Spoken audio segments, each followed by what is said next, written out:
Naafin jedhe bargaltanii meeshaa bittanii mana goottanii hin fuudhinaawu.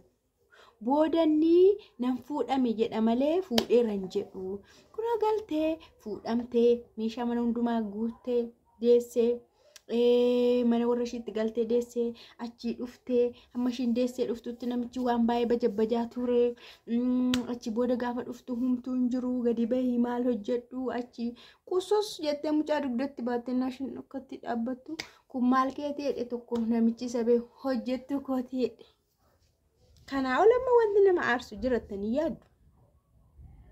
Nama ati jaarsa kiyya abbaa manaa kiyyattee terumtee mucaa deessee fi kun hojjettu kooti siin jechuu caala wanti nama maraachuun jiru jechuudha bakka.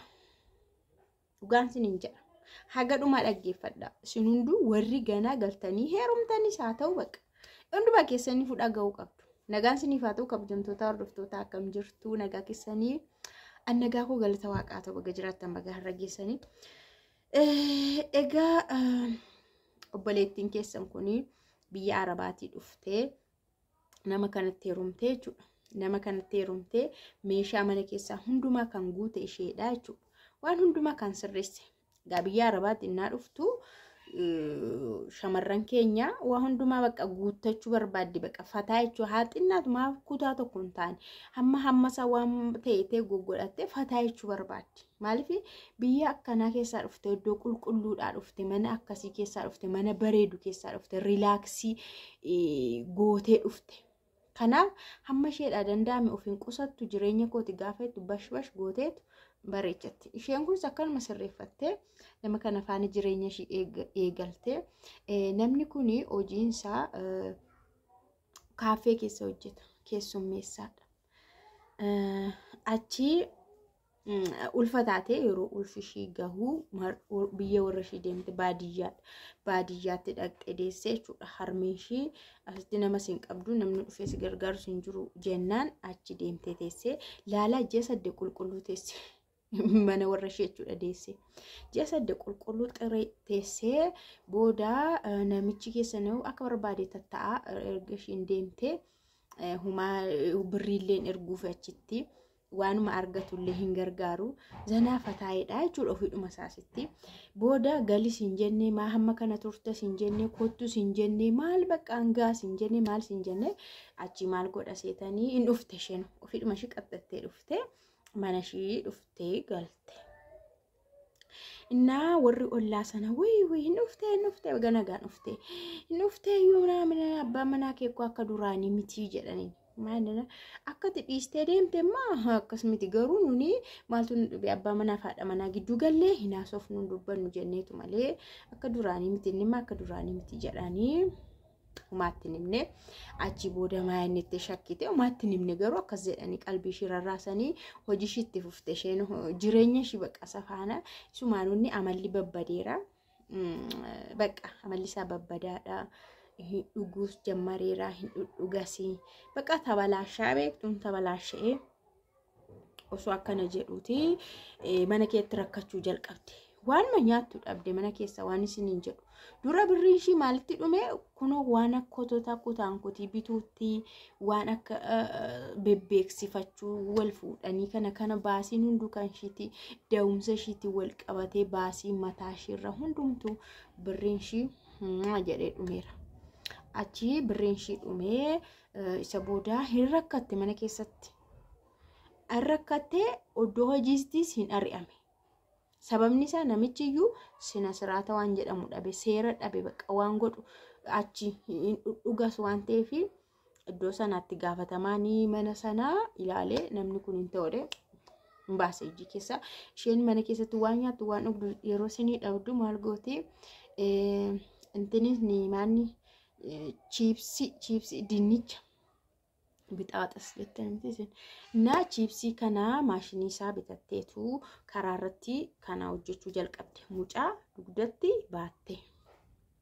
Mucaa dugdatti baatteetu chiipsii kana karaa gubbaa irratti hojjechuu jalqabde daldaluu jalqabde.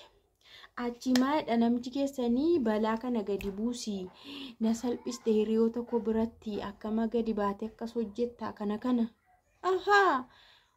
So yookaan isheen bushine yookaan isheen gargaaree of tuulummaan immoo gararraa sana. Alaa hamma arbaa mana hamma garbaa warra jedhan isaan akkasitti. Yookaan manatti isheen hin bulchine waan barbaade hojjetee agaafa laxee innaa ishiin gadi baatu immoo nan salphadhee naqaanessitee nama biratti hiriyoota koo minaaminii jedhee balaatti busee suma akka kanaan jiranii borumtaasaa isheen ammas iddoo chipsii ishii deemtee achitti ammas osoo bira dhaabbatee caqacaquu namni kan tokkotti dhufa nama inni beeku jechuudha. Nama inni beeku tokkotti dhufa garuu hin beeku namni kun akka inni fuudhe iyyuu jechuudha. Dhugaa dubbachuudhaaf isa beeka malee. Achi maala si goota eenyudha isheen jennaan isheen hojjettuu kooti jedhe. Utuma isheen ilaaltu utuma isheen dhageessu jechuudha. Isheen hojjettuu kooti jedhe. Hamileen ishee yeroo sana qarxam jedhee cabe.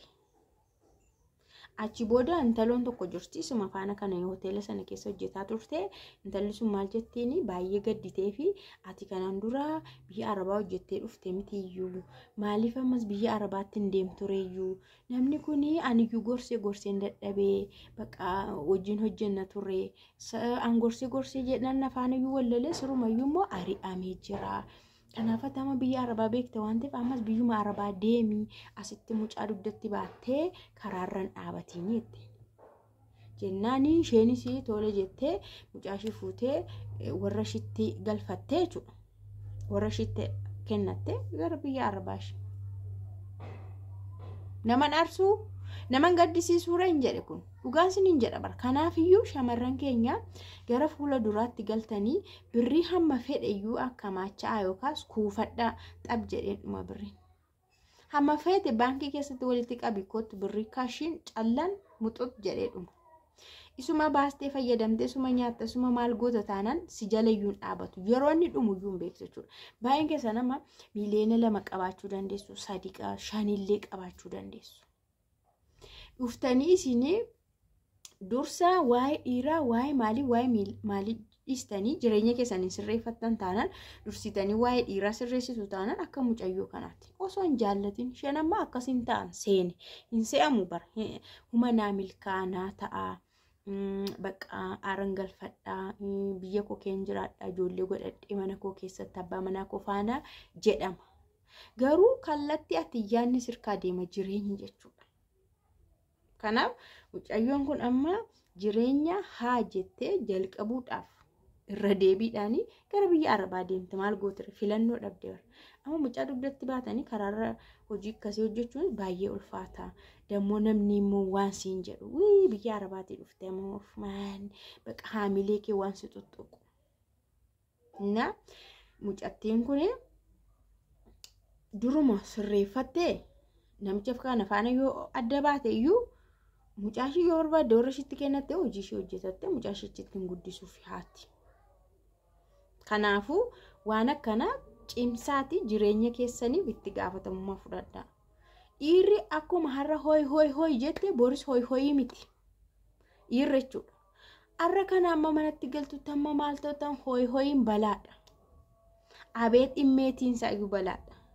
Gaafa yeroodhaa booda isteeppiidhaan jijjiiramaa deema baqa jireenya ta'aa deema wal'aansoo ta'aa deema wal'aansoo sana keessatti mo'ati waan ittiin wal'aansoo qabdu wahii of harkaan qabdu of fuulduraan qabdu taanaan hin kufta mo'amta.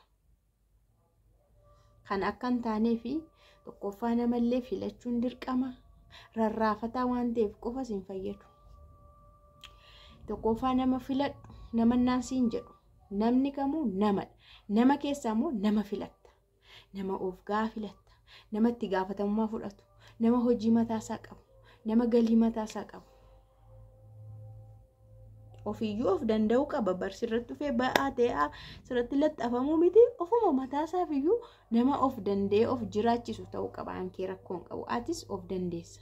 Hojii wayii waan si jiraachisu waan si hojjechiisu akka fedhii keetti akka dandeettii keetti hawwii garaa kee lapheen keetti hojii akkasii hojjedhe naata akka jettee yaaddu sanatti sirreeffattee kaateetu gara gaa'ila kee deemta.